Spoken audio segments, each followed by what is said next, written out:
Shalom, Israel. Let me start off by saying Shalom Yahweh Hashem Yahweh Shai Barakathum to all the brothers. Shalom Yahweh Shamar Il Athan to all the sisters. This is the Isupk under Commanding General Yohana, started out 125th Street, Harlem, New York. We're here to teach and prove to you using archaeological, documented, and biblical evidence that the Black, Hispanics, and Native Americans are the Israelites that the Bible speaks of. So, with that, let's get to it. And today's topic is interracial marriages lawful? Is interracial relationships lawful? Is it okay with the Most High in Christ? Is it against our laws, statutes, and commandments to marry within the other nations? The short answer Yes, it is against the law. It is unlawful to marry with the other nations. You're not supposed to marry the other nations. I know you people like to hear something sugar coated, like when you go to church, but this is the Isupk, home of the truth. We're going to give you the truth whether you like it or not. It's going to sound bittersweet, but it's going to go down bitter, but it's going to be good for your health.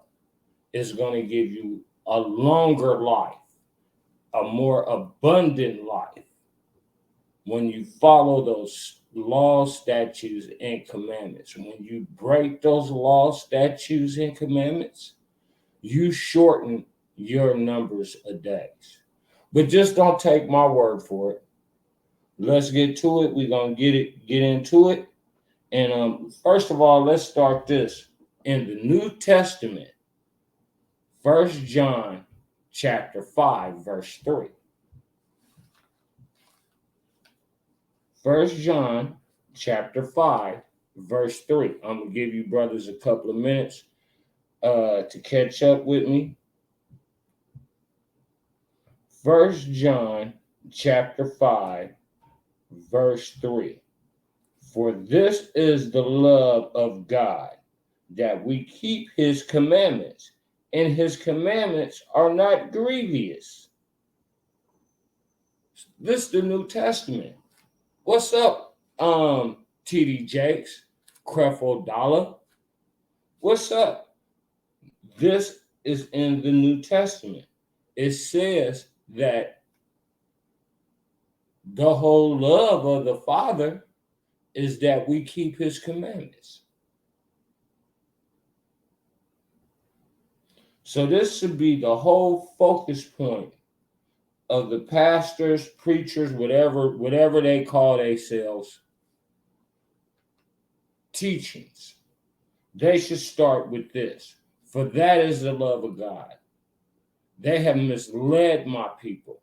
My people are out here dying because they have lack of knowledge. They have been led astray. Our shepherds have left the gates open and let the wolves in, and the wolves are having a feast. Wake up, my people. Wake up. So let's just see. Let's go more into detail. We're going to go here a little, there a little. So let's go to Kings chapter 11, verse 1, and see what happened in the time of Kings.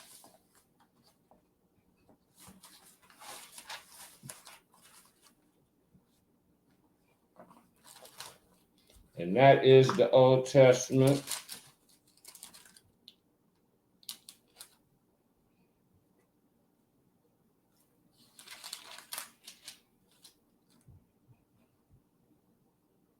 Now I'm going to read through a couple of verses. I'm going to read chapter 11, verse 1 through 3.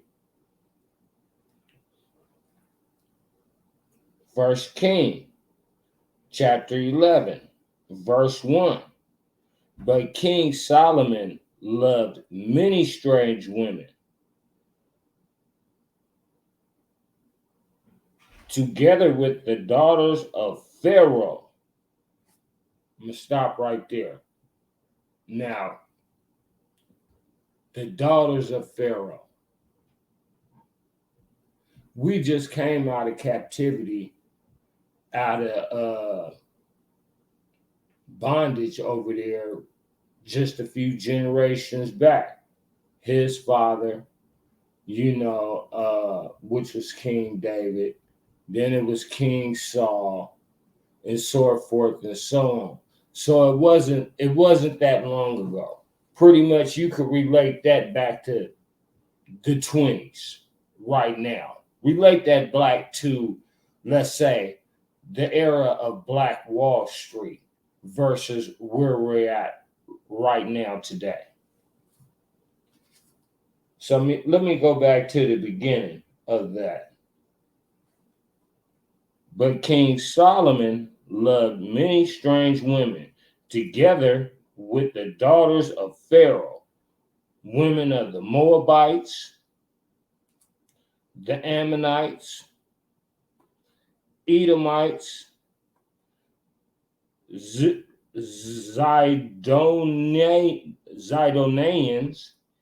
and Hittites. So he was just out there like a rabbit. He hitting everything that moved. He said it looked cute. Hey, it's like the brothers today. What they say, the Asian persuasion. They all want to go international. They even got a passport club where these brothers are getting passports and they are going to other countries to get women. Now those are some weak brothers. They're not strong enough for our sisters. They're not strong enough. Brother, you're doing yourself in. That's why you have to go away over there. Because you're breaking the law, statutes, and commandments. So the Most High in Christ is not going to allow you to find a good sister, which is a good sister is a sister that keeps the laws, statutes, and commandments. You're not going to find that as long as you're breaking them. You're going to have to go in Europe and, feed whatever fetish that you have. And you're still not going to be satisfied. You're going to be out there coming back with some Vietnamese woman that's been out there in the rice paddies, running around not using underarm deodorant, smelling like who knows what, Salakia. One moment. We are having technical difficulties. Let me fix this real quick. Salakia.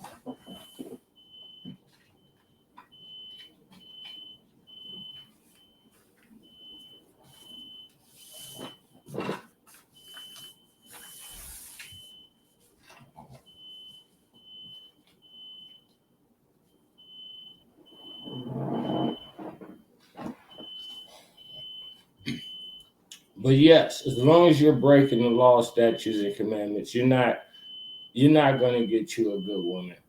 You're going to just get any old thing. You're going to be with that woman out there and that come from Vietnam, and she going to have you out there worshiping dragons. Your kids aren't going to know English. They're going to know more Vietnamese and tend more to that side of the family. But don't just listen to me. We're going to go into and see what our book says about it. So, 1 Kings chapter 11, verse 2. Of the nations concerning which the Lord said unto the children of Israel, ye shall not go into them, neither shall they come into you. For surely they will turn away your heart after their gods. Solomon clave unto these in love.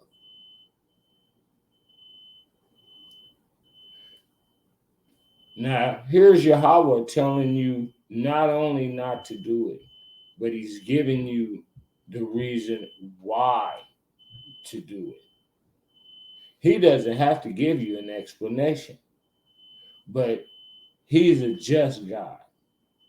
So he's giving you the reason why, man. You start messing with these women and they're going to have you celebrating Christmas. You're going to be celebrating Easter. You're going to be doing anything you can to make this woman happy. All for the Putin. You going to do, they gonna hit you with that whip appeal. They're gonna have you what we call it. You know what us brothers call our brothers when we see them and they just like we like, man, she got you whipped. They had Solomon whipped. Don't mess with them, brother. We got 12 tribes. We got beautiful women. We got the most beautiful. Oh my goodness. We got the most beautiful women in the world. You go get you one of them women. And when you walking down the street, you gonna see that beautiful Israelite woman, and you gonna be like, oh my goodness, she's beautiful, and you're gonna be ashamed. You're gonna be ashamed. And you should be. Shame on you. You could have this, but you settled for that. All for the dollar sign. Because she's got the money. But you got to deal with all the BS that comes with it. You got to deal with her family, with their little sly comments at dinner. And trust me, I got family members that's in mixed relationships that I love. So I have direct reports of what go on behind the closed doors over at the family dinners. They somebody's gonna let the N-word slip. It's okay now because you're part of the family. You're one of us. You're not black no more. You're an American. You have to assimilate. You cannot have your own personal identity.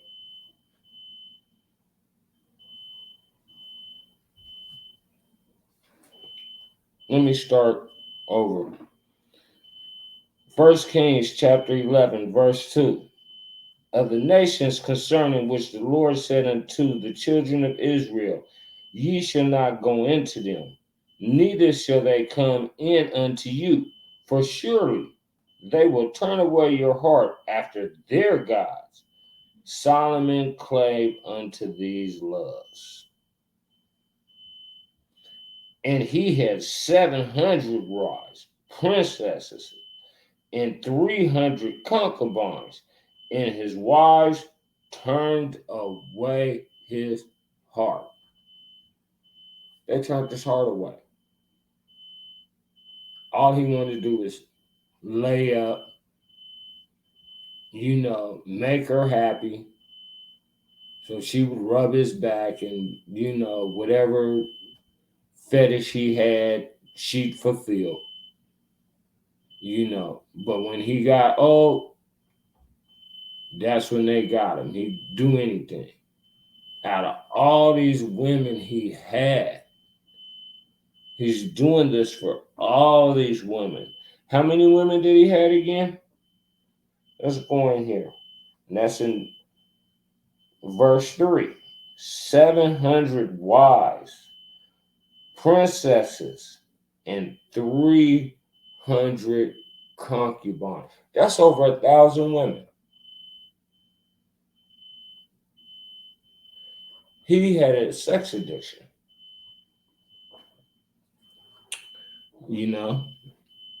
But with that, let's go on from there.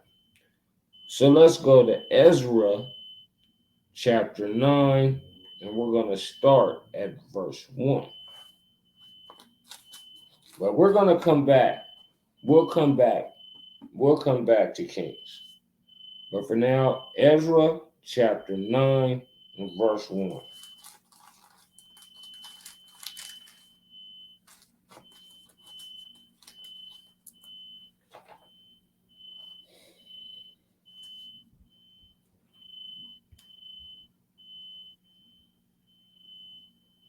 Ezra chapter 9, verse 1. Now when these things were done, the princess came to me saying, the people of Israel and the priests and the Levites have not separated themselves from the people of the lands. I'm going to stop right there for a second. They're not separating themselves. They're not keeping themselves holy. They haven't separated themselves. They will not just be sociable and go about their way. They're intermingling with these people more than is lawful. So let's continue on. Doing according to their abominations, even of the Canaanites, the Hittites, the Perizzites, the Jebusites,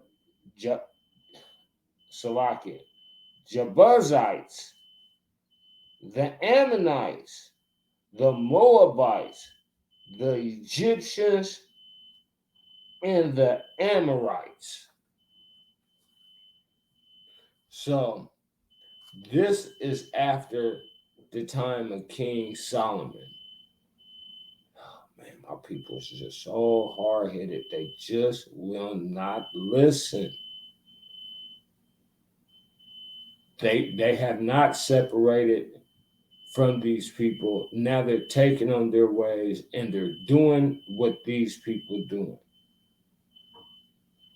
They're not keeping it holy, which means separate. That's not what they're doing. And it's an issue. It's a major issue. They're breaking the law. I'm going to continue on. Ezra chapter 9, verse 2. For they have taken of their daughters for themselves. See? They taking of their daughters for themselves. It's right here. It's unlawful. Don't do it. It's not gonna. You're gonna have problems. You're gonna have to compromise yourself. You're going to lose your warrior spirit. You can act like, oh yeah, oh I'm still that. No, you're gonna be an emotional wreck. That's what you're gonna be. Picking up a gun and shooting a man is not a manly thing. That takes 2 pounds of pressure. The manly thing to do is to deal with your emotions and be a man about it, not to be an emotional wreck. So let's start that over.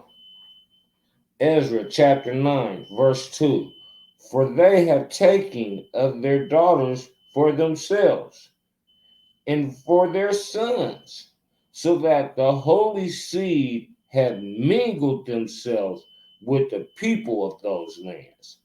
Yea, the hands of the princes and rulers have been chief in this trespass. So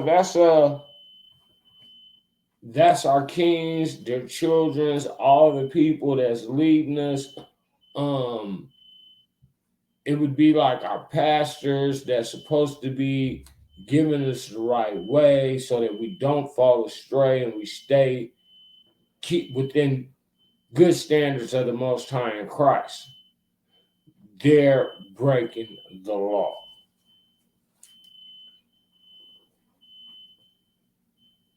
Yeah, they're breaking the law.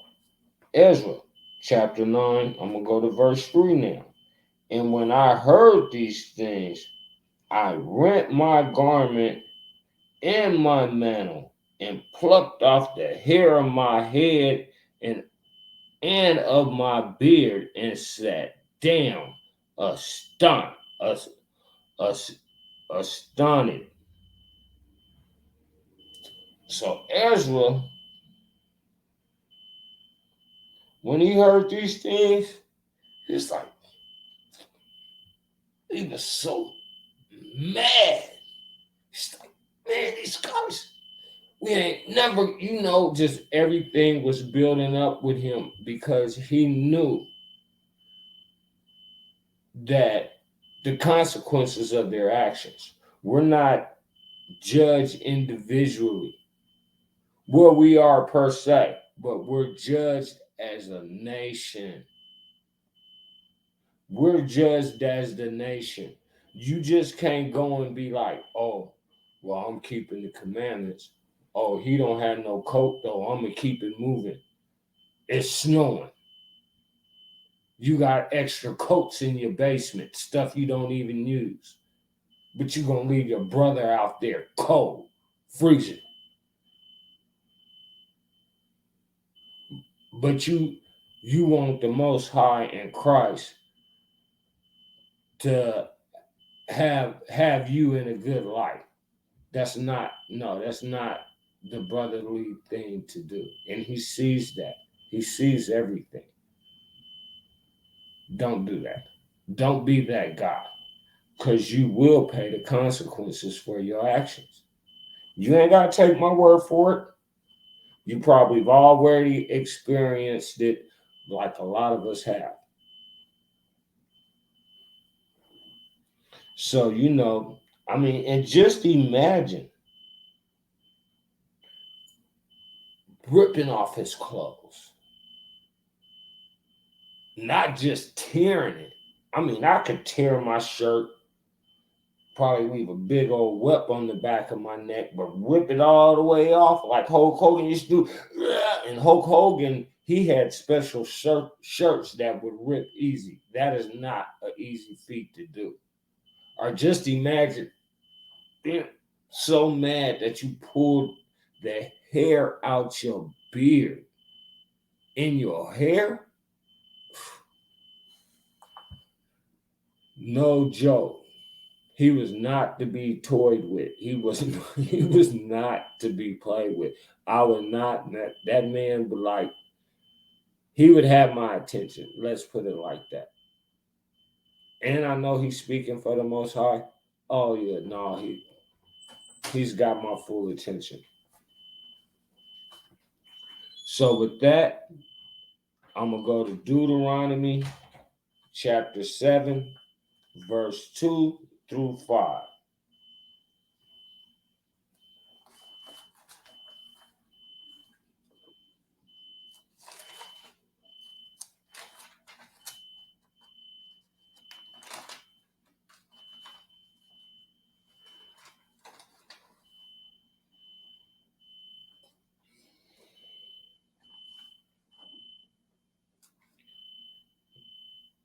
Deuteronomy chapter 7, verse 2.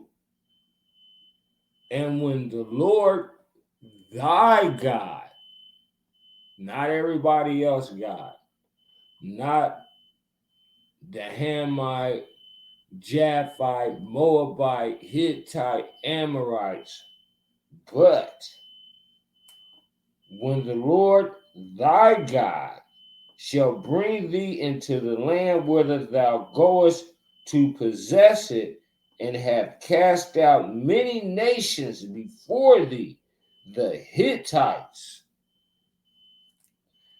and the Girgashites, and the Amorites, and the Canaanites, and the Perizzites, and the Hivites, and the Jebusites, 7 nations greater and mightier than thou.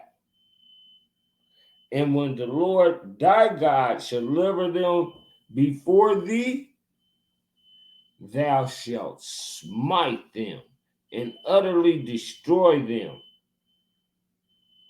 Thou shalt make no covenant with them, nor show mercy unto them. This is in our book. Right there, it tells you. Right there, I just don't. Your pastor Pastor Pork Chop is not going to bring this out. I hope you got your pen and you got your pad and you're taking notes so that you can write that down.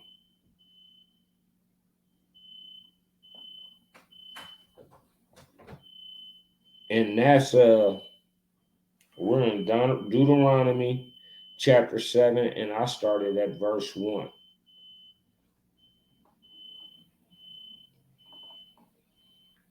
Now I just finished verse 3. I'm gonna start verse 3 over again. Neither shalt thou make marriages with them. Oh, Salakia. No. I finished with verse 2. So let me start again with verse 2. And when the Lord thy God shall deliver them before thee, thou shalt smite them and utterly destroy them. Thou shalt make no covenant with them, nor show mercy unto them. Verse 3. Neither shalt thou make marriages with them. Thy daughters thou shalt not give unto his son, nor his daughter shalt thou take unto thy son. Boom. This is why we are in the state that we are in right now. This is exactly why we're breaking the law. You ain't gonna be able to just be like, okay, well, I'm not with that and I'm gonna go do my own thing. No, you're not gonna be able to go and hide, because you're his child. So he's gonna come look for you and separate you from those people with punishment, whether you want to be separated from them or not. You don't have a choice. You think you have a choice. Well, you have a choice. Go ahead, live in your misery. Sit there and be treated like a piece of carpet by Becky. Becky gonna make you share her. She might just pull out her credit card and go buy another brother and kick you to the curb. That's there's no telling what the Most High in Christ might do to you. So don't wonder why you're having so many problems.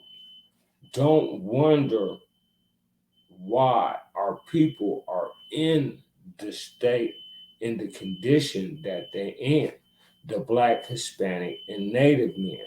What you need to be doing is trying to be part of the solution. Coming to the Isupk, put on all Black, and learn how to rebuild and teach others how to rebuild our kingdom. Because that's what we need to do. It starts with us. It starts with education. Our people are dying from lack of education. We got a lot of emotional brothers out there right now shooting each other because they don't understand why it's so hard for them to survive.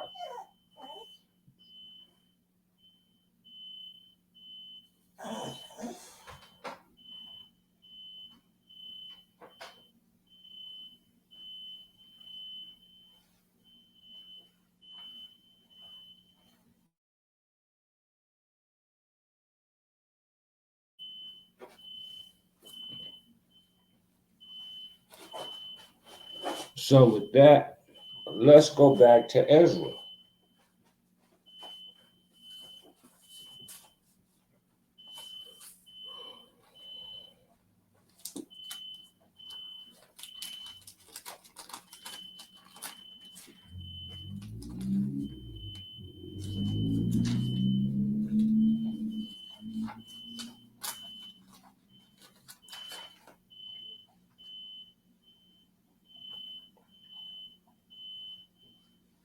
And we're going to go back to Ezra chapter 9, and we're going to continue with verse 4.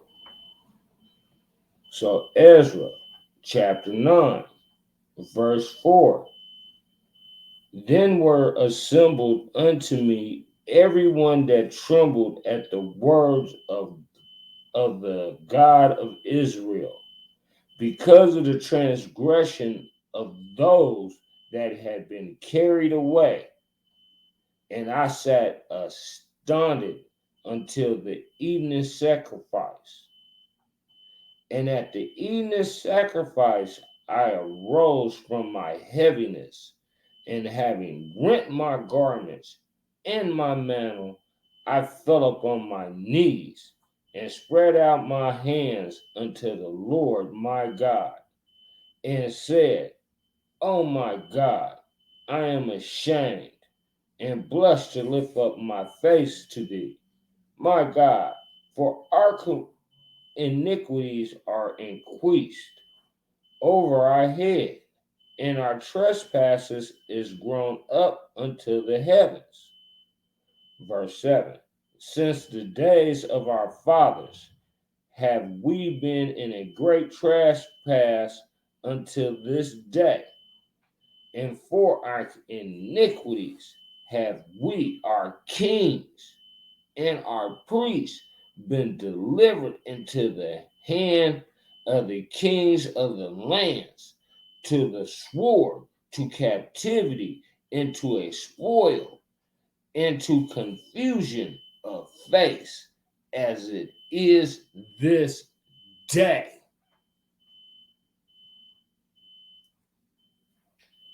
I'm going to read verse 7 again. I don't think you brothers really hear this. We are repeating the past. What they say, those that don't learn from the past are doomed to repeat it. Since the days of our fathers, we have been in a great trespass unto this day. And that's true. Since the days of our fathers, we've been taught wrong. So we've been breaking these statute laws and commandments.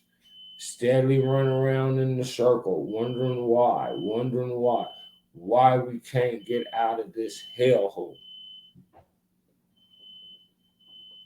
And for our iniquities have we, our kings and our priests, been delivered into the hand of the kings of the lands. We're deep behind enemy lines. Everybody, kings, our priests, everybody, to the sword. They killing brothers in the streets.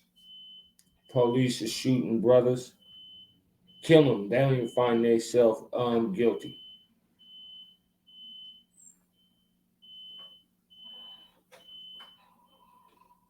To captivity. Number one, Black, Hispanic, Native American men. We're number one in the penitentiary. We fill that joint up.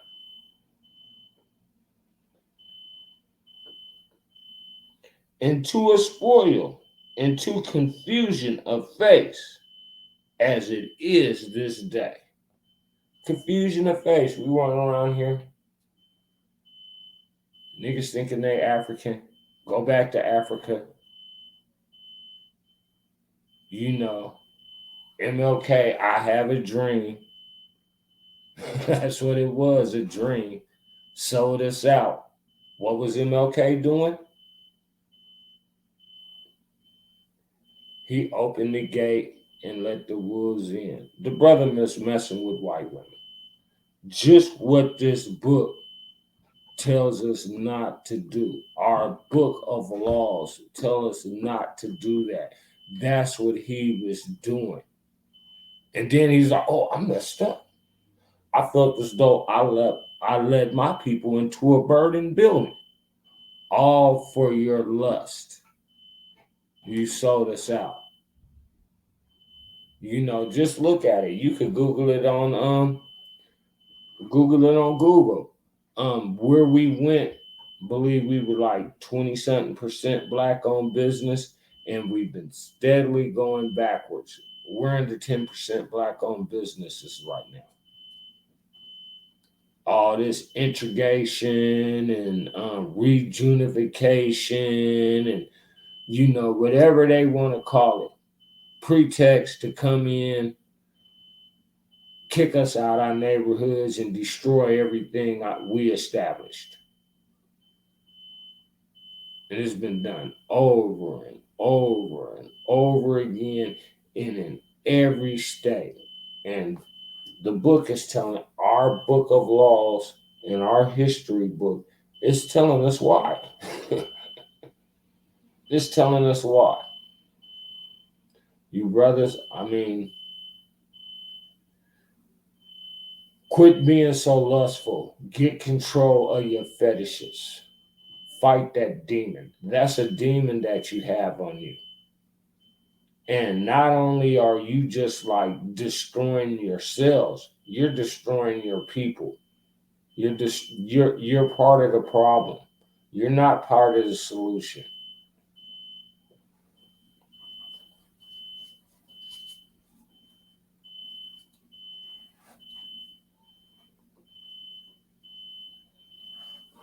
Let's see.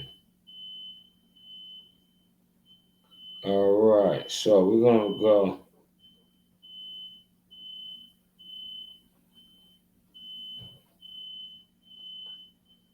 Let's go to Ezra. I'm gonna pick it up at chapter 6. Ezra chapter 9, verse 6. And said, O my God, I am ashamed and blush to lift up my face to thee, my God, for our iniquities are increased over our head, and our trespass is grown up unto the heavens, just like today. Since the day of our fathers, we've been in a great trespass unto this day, and for our iniquities have we, our kings and our priests, been delivered into the hands of the kings of the lands, to the swords, to captivity, and to a spoil, into confusion of face, as it is this day. And now, for a little space, grace. Let me repeat that, because, like I said, this is a repeat. And now, for a little space, grace. What are we under right now? We're under grace. Get it right before you come back. When Yahweh Shai, who is Christ, come back, you better have it right, because you're under grace right now. Have been showed from the Lord our God to leave us a remnant to escape, and to give us a nail in his holy place, that our God may lighten our eyes and give us a little reviving in our bondage.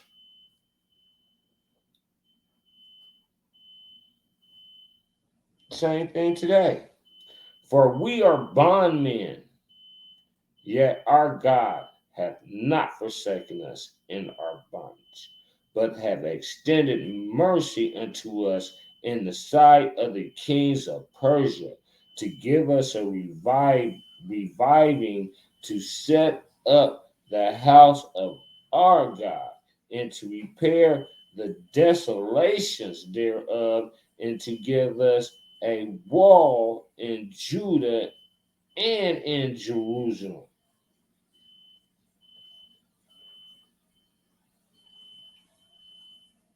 Repeat. Repeat. The difference is now is that you have this book in your hands so that you could read it for yourself. Don't repeat the past. That's what you're doing. Wake up. Come out of that cycle. It's a thing that we call around here, we we call it the dope fiend circle. The people that's shooting dope and they're on the fit now or whatever they have. They only travel in a certain circle. So they're always coming back to those same areas, pretty much doing the same thing to the point where it become a habit. That's what we're doing as a whole, as a people, that we have to stop doing. We have to break that habit. We have to break it, just like any other habit. Fight it. Fight it. All right, with that, let's go to Nehemiah, a mighty man, a prophet of the Most High, and see what he has to say about this matter. And we're going to go to Nehemiah chapter 13, and we're going to start at verse 23 and read through 30.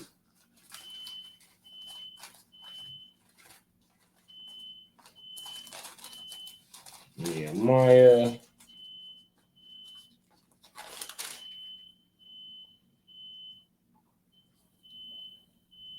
chapter 23, verse 30.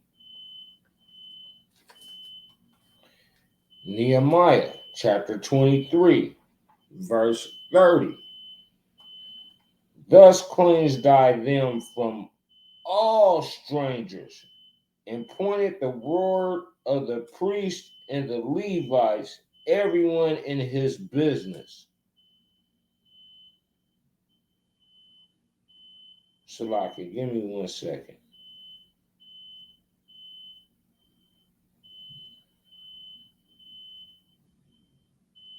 I'm going to back up. Oh, Salaki, I got ahead of myself. That wasn't verse 23. Okay. Nehemiah chapter 13, verse 23.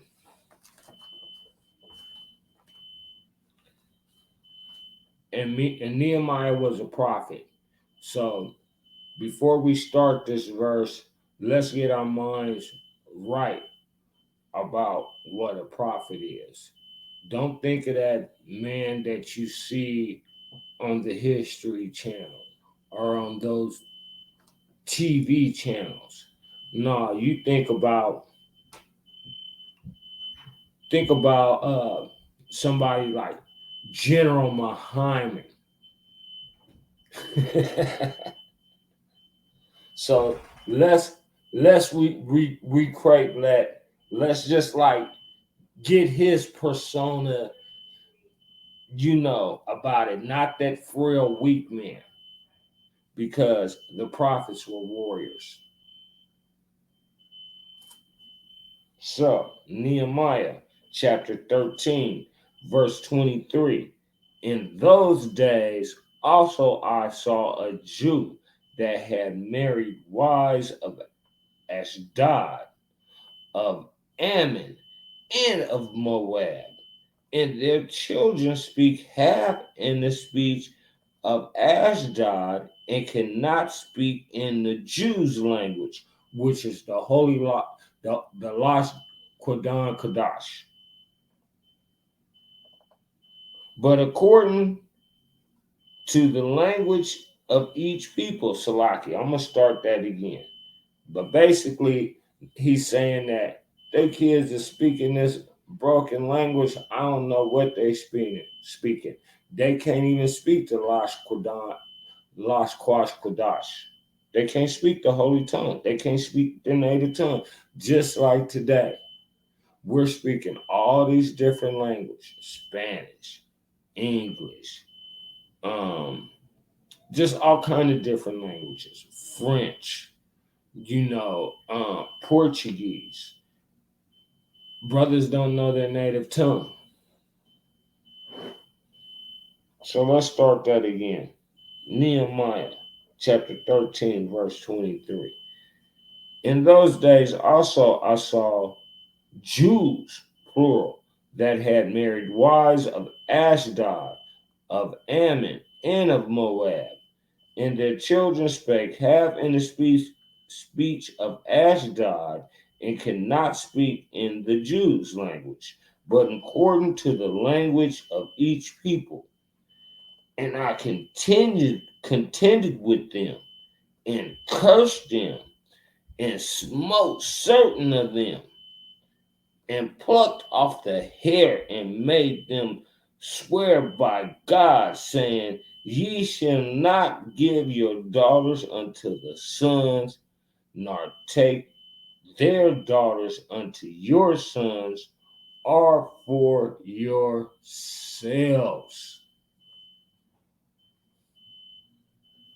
So this is pretty. He put hands on people. He just like, hey man, oh no, this is he just couldn't take it no more. So he put hands on people and just broke them down. No, I won't. Oh no, no.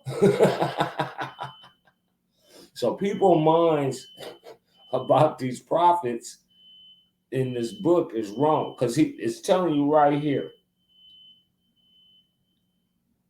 He did what Christ did in the temple. He went there and put hands on. He wasn't playing. He had had it. He had it.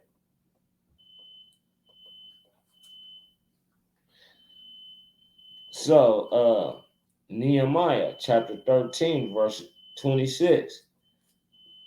Did not Solomon, king of Israel, sin by these things?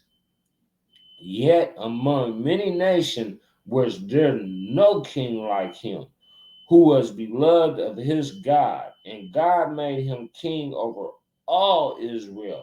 Nevertheless, even him did outlandish women cause to sin.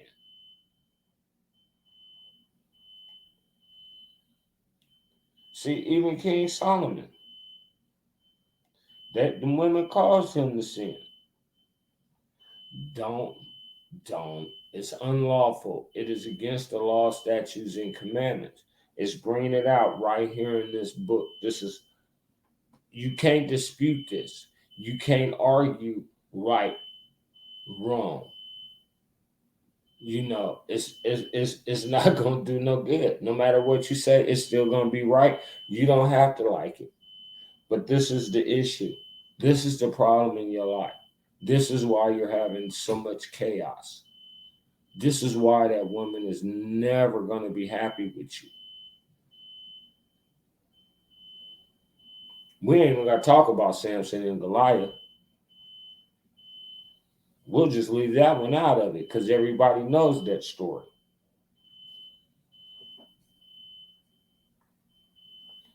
So, Nehemiah chapter 13, verse 27. Shall we then hearken unto you to do all this great evil, to transgress against our God, in marrying strange wives? And one of the sons of Joiada, the son of Elishib, the high priest, was son-in-law to Sanballat, the Horonite. Therefore I chased him from me.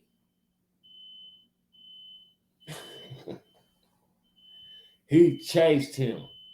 He made that man put on them wings. He got somewhere. So that just lets you know Nehemiah was no joke. He was nothing to play with.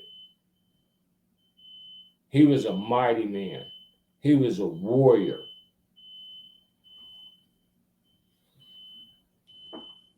So with that, let's go back to Kings. We're going to go back to Kings. And we're going to go to chapter 11 and verse 11. That's where I'm going to start. Chapter 11 and verse 11.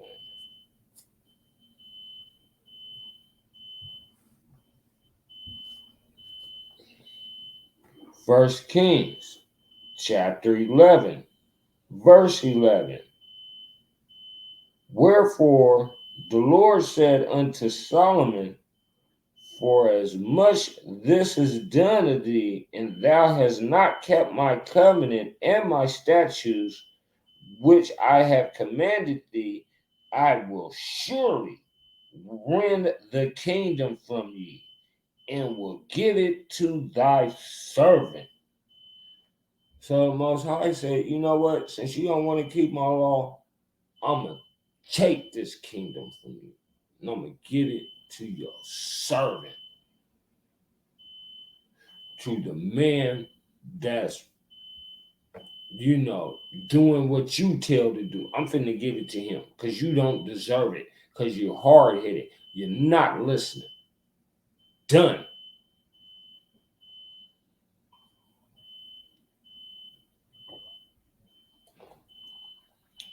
Verse 12. Notwithstanding in thy days, I will not do it for Salakia.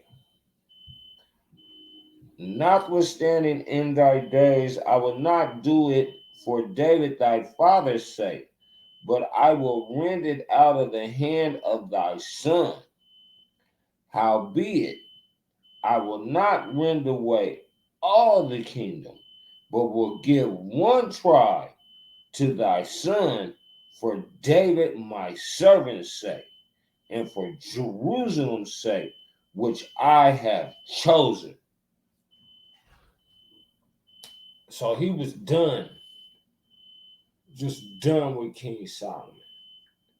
He took the kingdom, broke it in two, and he only gave King Solomon's son one tribe.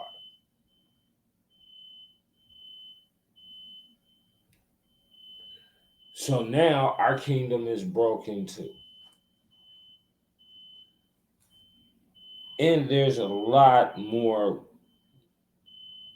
punishment handed out and judgment handed out throughout this book. This is only just a little bit of some of the accounts of the consequences for the actions of interracial marriage, which is unlawful.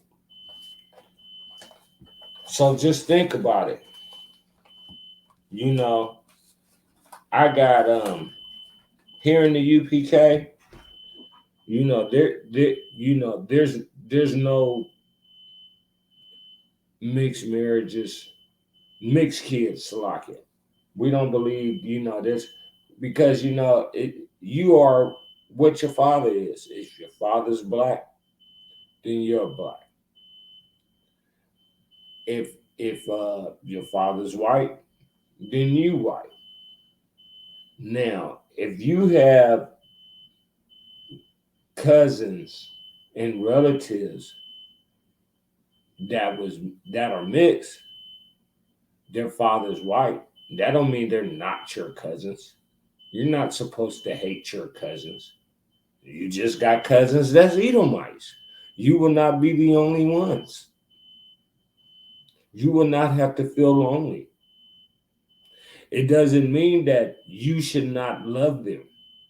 You're supposed to love them. That's your family. I love my cousins. But they're Edomites. So I know they got the inside trade. Maybe they could hook me up with some inside trading deals, and hey. But with that, I'm going to end this cast. Shalom, Israel.